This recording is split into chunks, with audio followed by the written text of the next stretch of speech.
Nos vamos con más información porque el día de ayer también se registró un evento, hubo un evento muy importante, significativo y simbólico en tema de verdad y justicia. Y era tan significativo que también hubo algunos acontecimientos y algunas cosas que no cayeron muy bien a las víctimas. Un reconocimiento y sobre todo en un evento a lo que es el ejército, que el ejército tuvo una participación tan activa en el caso de las víctimas de desapariciones forzadas o ejecuciones extrajudiciales en la guerra sucia, como mezclarlos todos en un evento. Pues la verdad es que este evento, que era tan significativo, pues no dejó muy buen sabor de boca en algunas víctimas. ¿De qué nos estamos refiriendo? Como muchos de ustedes saben, casi todos los registros históricos sobre los abusos que ha cometido el ejército mexicano en un siglo, pues todos sabemos que han tenido una dirección muy conocida, que es el campo militar número 1, ubicado aquí en la Ciudad de México. Ahí detrás del portón que deja fuera a los ciudadanos, pues se han escondido por muchísimo tiempo historias que quizá nunca nos vayamos o que no vayamos a conocer, aunque pues hay muchas personas que a valentía y con mucho esfuerzo, tanto testigos como víctimas, han podido medianamente dibujar, y esto también a través de mucha lucha por tratar de conocer estos archivos y de la información que hay ahí en el campo militar. Pues el día de ayer, la administración encabezada por Andrés Manuel López Obrador decidió abrir las instalaciones militares para facilitar las investigaciones sobre las atrocidades cometidas por el Estado mexicano en contra de los luchadores sociales, principalmente en este periodo, mejor conocido como la Guerra Sucia, en el que pues varias personas, hubo presos políticos, hubo desaparición forzada, hubo ejecuciones extrajudiciales. Dani. En la ceremonia del día de ayer, que ocurrió muy temprano, el primero en tomar la palabra fue Alejandro Encinas, subsecretario de Derechos Humanos. Él hizo un llamado a la Fiscalía General de la República para que ya se reactiven las 245 carpetas de investigación relacionadas con los hechos ocurridos durante la llamada Guerra Sucia, uno de los episodios más oscuros de la historia de México. Vamos a escuchar parte del mensaje de Alejandro Encinas. El camino hacia la reconciliación se construye con verdad y justicia. Para ello requerimos que la Fiscalía General de la República acompañe este esfuerzo y reactive las 245 carpetas de investigación sobre la Guerra Sucia que hoy duermen el sueño de los justos, asumiendo que la principal reparación a las víctimas es que haya justicia en el país. Que nunca más nadie sea perseguido por su forma de pensar, por sus convicciones filosóficas, su creencia religiosa, su preferencia sexual, su forma de vestir o por la música que escucha. Que nunca más nadie busque la vía de las armas para ejercer sus libertades políticas y su derecho a transformar las formas del gobierno. Que nunca más la intolerancia enfrente al pueblo con las Fuerzas Armadas. Buscamos la verdad como un acto de memoria y de justicia que permita la reconciliación y que nunca más se vuelva a repetir este capítulo oprobioso de nuestra historia. Que la puerta que hoy se abre no se vuelva a cerrar. Mira, Daniela, nuevamente, como uno también de los funcionarios de gobierno federal tiene que hacer hincapié de todas las carpetas de investigación que se mandan ahí en la Fiscalía General de la República, y ahí está el cuello de botella. En el caso de la Guerra Sucia, es muy importante que se tengan resultados. Ya hay una comisión de la verdad que se instaló y que está tratando de trabajar con archivos y con información. Es muy importante que la información que abran los militares, pues ellos tengan acceso, pero también incluso hasta ellos mismos, como dicen, sí te la voy a abrir, pero hay otros métodos para hacerlos un poco complicados para que no tengan tanto acceso. Ustedes recordarán que este es el segundo intento en el que pues se trata de esclarecer y se abren investigaciones y se abren equipos especiales para hacer una indagatoria y tratar de esclarecer o saber qué ocurrió en la Guerra Sucia, esclarecer y dar justicia. Hay que recordar esta famosa y fallida FEMOS, que fue la fiscalía que abrió en el periodo de Vicente Fox, que se abrió esta que no sirvió, que no hizo nada, no sirvió para nada, y que a la vuelta de tantos años es muy lamentable conocer. Y en este va mi punto de por qué es importante que las cosas se hagan bien cuando hay un propósito o cuando hay voluntad.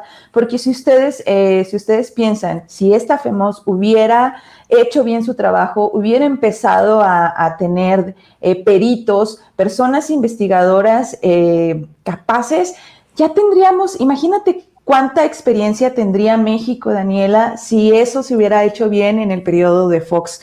¿Cuántos peritos no tendríamos ahora para la crisis de desaparecidos y de identificación forense que estamos enfrentando? Como estar empezando cuando hace muchos años atrás tuviste la oportunidad, pues sí, es lamentable, y por eso es muy importante que ahora que se reactivan este tipo de mecanismos, y ahí está la exigencia, que se haga de manera correcta, que lleguen a un buen puerto y que no tengamos que estar otros 10 años o 15 años más adelante lamentándonos de todo el camino que ya podríamos haber avanzado o la experiencia que tendríamos en estos temas que son tan sensibles para la sociedad y para las víctimas. En este evento estuvieron obviamente... Sí, solo decir, el maldito hubiera, ¿no, Romina? O sea, de si Vicente Fox hubiera hecho algo bien con toda esa esperanza de una alternancia, de llegar y quitar al PRI, pues sí, no, hace unas semanas dimos la noticia de los 100,000 desaparecidos,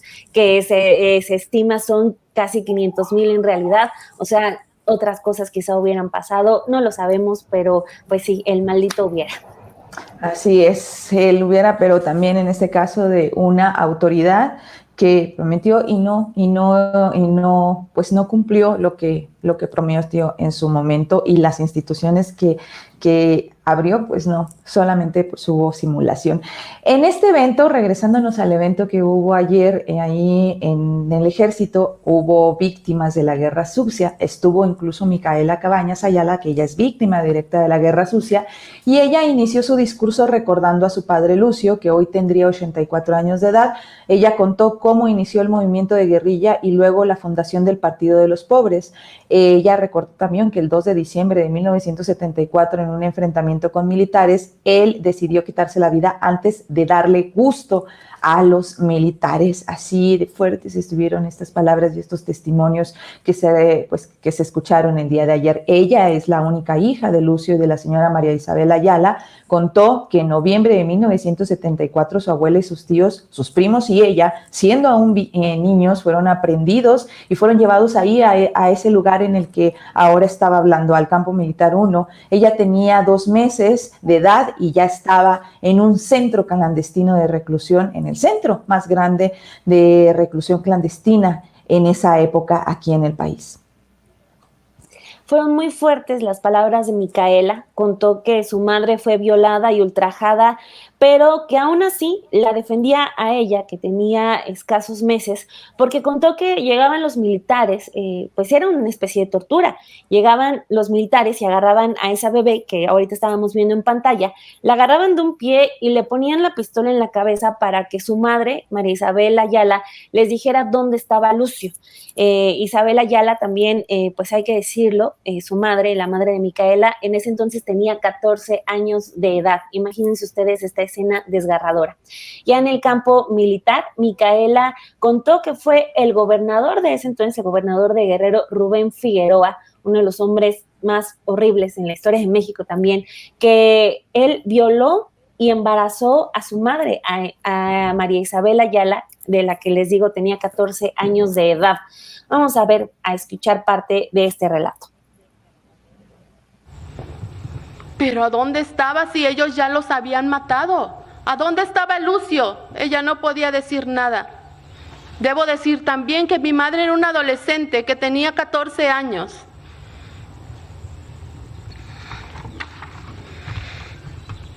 quiero decirles también que yo llegué aquí de 2 meses y en algún lugar de este edificio yo aprendí a caminar, aprendí a correr y a decir mis primeras palabras. En este lugar y con el cobijo de mi madre y de toda la familia Cabañas que aquí nos encontrábamos en la clandestinidad, porque así lo dijeron el gobierno de ese entonces, sufrimos tortura física, moral y psicológica, y muchas otras violaciones, incluidas la sexual, puesto que mi madre salió de aquí embarazada del gobernador de ese entonces del estado de Guerrero, que a mí, disculpen, la palabra me da hasta asco pronunciar su nombre. ¿Saben por qué? Por el único hecho de ser familiares del maestro Lucio, solamente por eso.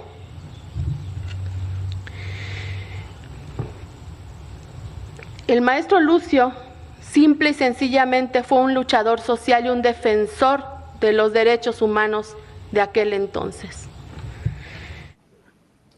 Son palabras muy fuertes las que se escucharon el día de ayer por parte de las víctimas ahí. Desde el campo militar número 1, pues se exigió también justicia por el asesinato de su padre y también por su madre, por toda la violencia. Imagínense, ¿no? A veces la violencia física es terrible, pero imagínense este tipo de tortura psicológica cuando las víctimas se encuentran en una situación de reclusión o de privación ilegal de la libertad. Hay que recordar que la tortura no es un solo episodio, es sostenida, y son muchísimos los episodios de violencia y de todo tipo de tortura que se puede imaginar.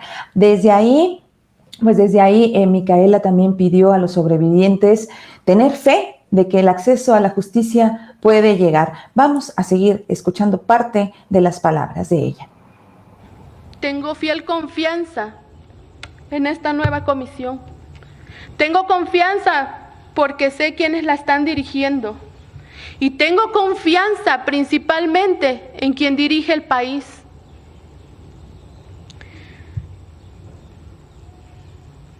Aquí, en este lugar, donde muchos niños y niñas y adolescentes revolucionarios de pensamientos liberales y progresistas que tenían la ilusión de cambiar sus entornos de justicia.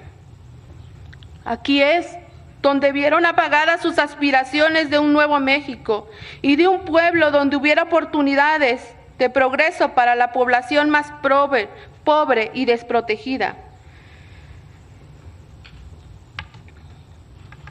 Aquí en este lugar, donde muchos desaparecieron y donde muchas familias están en la espera todavía en casa de verlos regresar. Pues ahí está el encargo. Micaela Cabañas Ayala pone la confianza en las autoridades, en el presidente, para que por fin haya acceso a la justicia y a la verdad. Es muy importante ese encargo porque ustedes ya la escucharon. Ella dice, confío en quien está llevando el país ahorita. Entonces, pues no es un encargo menor el que hace la señora Micaela. Esas fueron sus palabras y nos vamos también luego con lo que comentó Luis Crescencio Sandoval, el titular de La Serena. Él aseguró que el ejército reafirmaba el compromiso de contribuir a la búsqueda de la verdad sobre los hechos que marcaron un hito en un sector de la sociedad de nuestro país, los de la guerra sucia. El mando militar indicó que los que portaban el uniforme del ejército tienen la firme convicción de que todo lo que hacen cotidianamente debe ser con apego al marco jurídico, respeto a derechos humanos, privilegiando el diálogo, apertura a la transparencia y a la rendición de cuentas. Durante su discurso también destacó que el ejército ha permanecido subordinado al poder civil, tal como lo establece la ley orgánica. Fue en ese momento en el que se escuchó el reclamo de los familiares de las víctimas de la guerra sucia, quienes le exigieron verdad y justicia. Vamos a escuchar esta parte del discurso.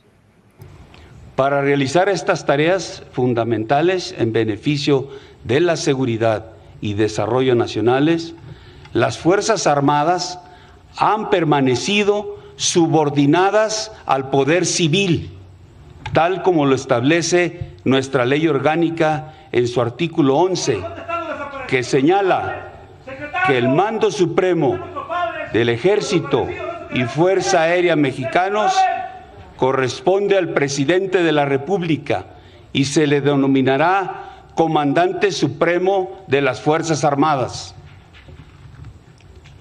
Desde su creación, el Ejército y Fuerza Aérea Mexicanos han puesto de manifiesto su lealtad institucional y su compromiso inquebrantables en el desarrollo de todas sus tareas. Por ello, y sin descuidar las funciones primigenias de defensa nacional y seguridad interior, en la actualidad las Fuerzas Armadas de Tierra y Aire participan activamente en asuntos de carácter social y de impulso al desarrollo nacional que son esenciales y prioritarios para la vida y progreso del país. Y bueno, pues ahí está parte de lo que mencionó al inicio, eso fue al inicio de su intervención, el titular de la Sedena, quien reafirmaba el compromiso, y precisamente cuando habla de esta parte de que el ejército se ha mantenido subordinado es cuando empiezan los reclamos, porque pues cómo ha sido subordinado al poder civil cuando estamos viendo que hay mayores puestos del ejército en puestos que deberían de ser ocupados por civiles. Más adelante, él siguió con el discurso, ya casi cuando estaba por terminar su intervención, él hablaba pues de los sacrificios, él empezó a hablar de los sacrificios que habían hecho los elementos castrenses, y también al respecto pues informó que se iban a inscribir los nombres de los militares fallecidos en los hechos del pasado de esta guerra sucia en un monumento a los caídos de las Fuerzas Armadas, ahí haciendo o pues mencionando en un acto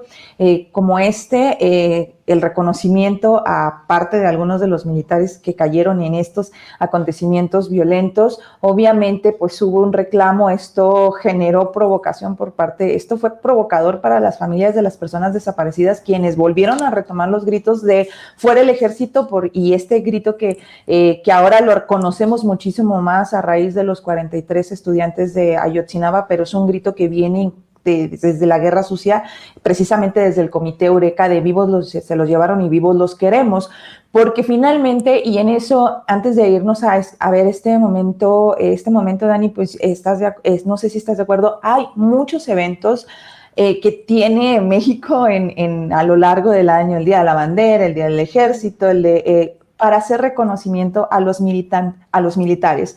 ¿Cuántos eventos hay en el que las víctimas de este capítulo tan negro, tan oscuro de nuestra historia se plantan ahí, y meter esto del reconocimiento era completamente fuera de lugar, y de ahí la indignación de algunos de los familiares que se encontraban presentes.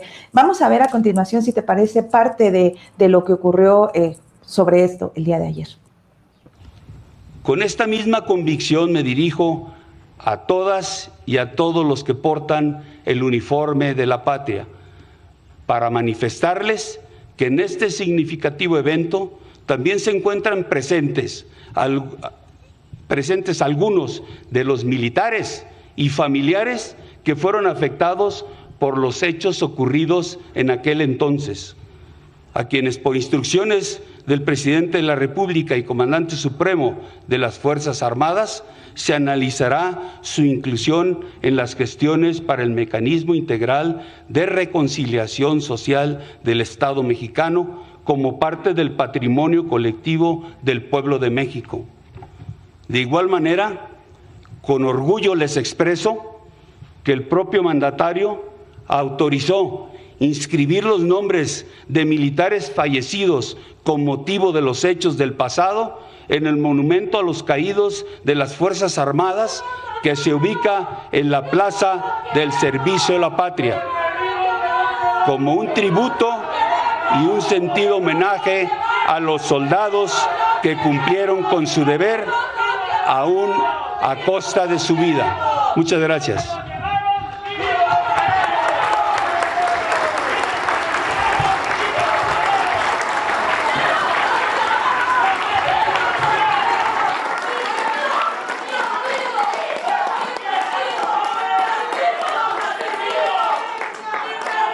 Escuchemos el mensaje que dirige el licenciado Andrés Manuel. Muy desafortunado esto que acabamos de ver, porque sí, ya hay muchos eventos en los que el ejército puede hablar bien de lo que hace, en el que el presidente puede hablar bien de lo que hace el ejército, y ahorita hablar de cómo el ejército cumplió con su deber frente a personas que durante décadas han gritado en las calles, fue el ejército, en las que ha exigido que abran los cuarteles porque ahí hay información, ahí puede haber hasta cuerpos.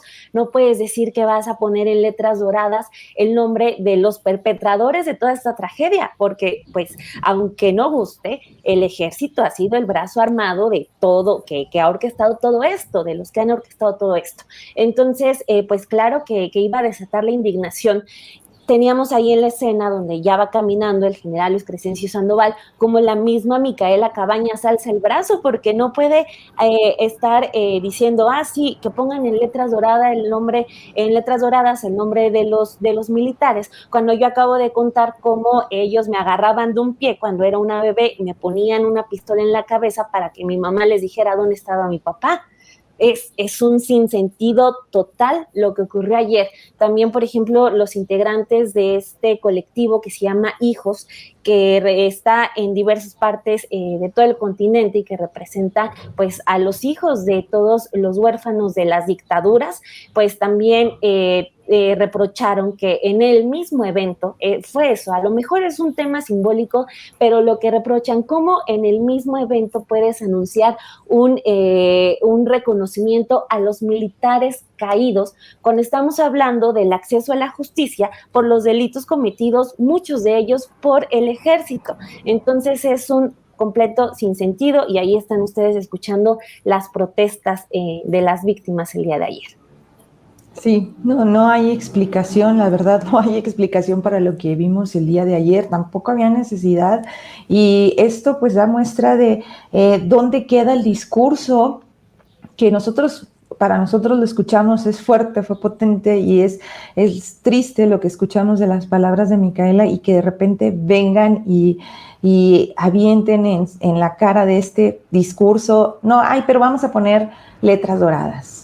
No estamos aquí en contra de que se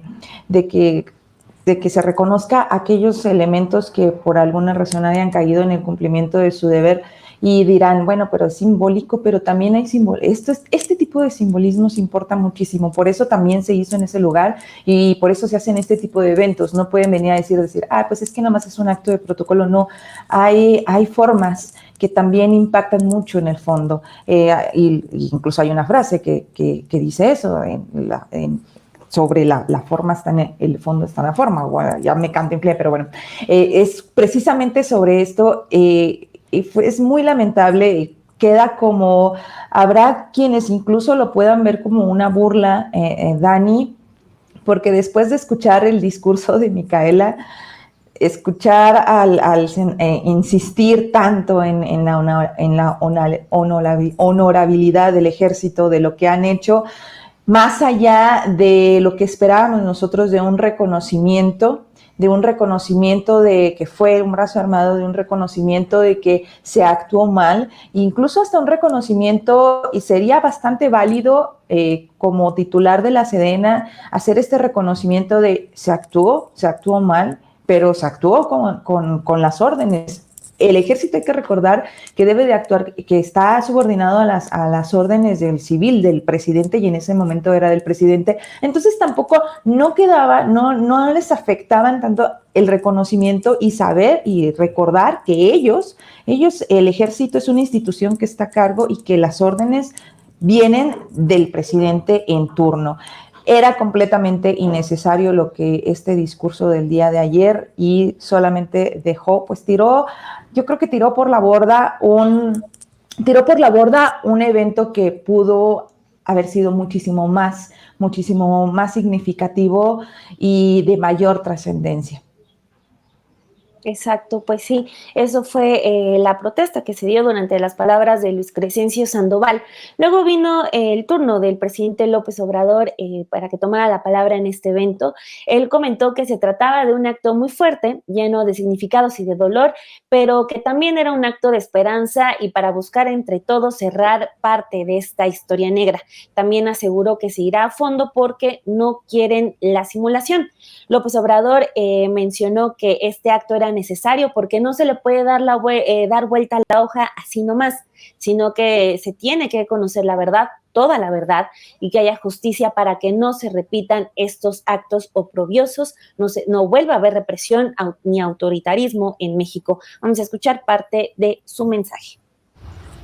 Entonces, estamos viviendo nuevos tiempos y yo creo que este acto es una prueba de que se está cambiando.